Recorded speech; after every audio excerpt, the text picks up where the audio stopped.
Rawalpindi development authority ने जब से इलीगल हाउसिंग सोसाइटीज के खिलाफ एक्शन लिया है तो सबसे ज्यादा जो उसको टेक ऑन किया वो ब्लू वर्ल्ड सिटी है।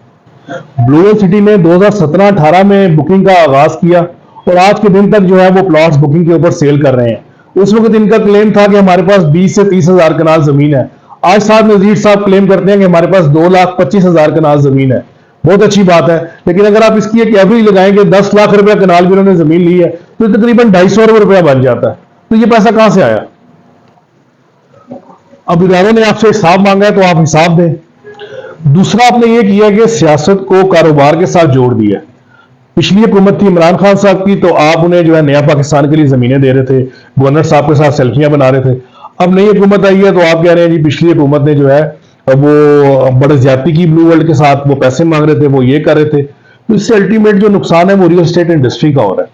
तीसरा आप कह रहे हैं कि अगर आरडीए आपको एनओसी नहीं देती तो आप लोगों को रजिस्ट्री इंतकाल दे देंगे।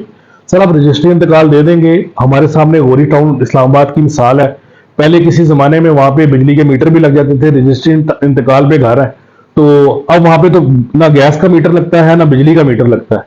तो ये जो आपका ख्वाब है टूरिज्म सिटी बनाने का, ये ना हो कि ये सोलर सिटी में कन्वर्ट हो जाए, क्योंकि ना इसको यहाँ पे आएगा ना यहाँ पे जो है वो सुई नॉर्दर्न गैस वाले आएंगे यहाँ पे गैस सप्लाई करने के लिए।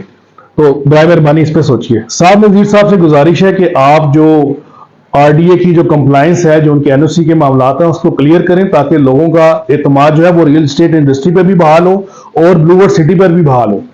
और आखिरी बात मैं आरडीए से करना चाहता हूं कि कम से कम वो एक कानून बना दें कि आरडीए की विसिनिटी में चाहे कोई दुकान बेच रहा हो, प्लॉट बेच रहा हो, कमर्शियल किसी भी किस्म की प्रॉपर्टी जो डाउन पेमेंट पे बेच रहा हो वो कैश रिसीव नहीं कर सकता। वो पे ऑर्डर की सूरत में जो है वो पेमेंट रिसीव कर सकता है या बैंक के चलान के थ्रू पेमेंट रिसीव कर सकता है।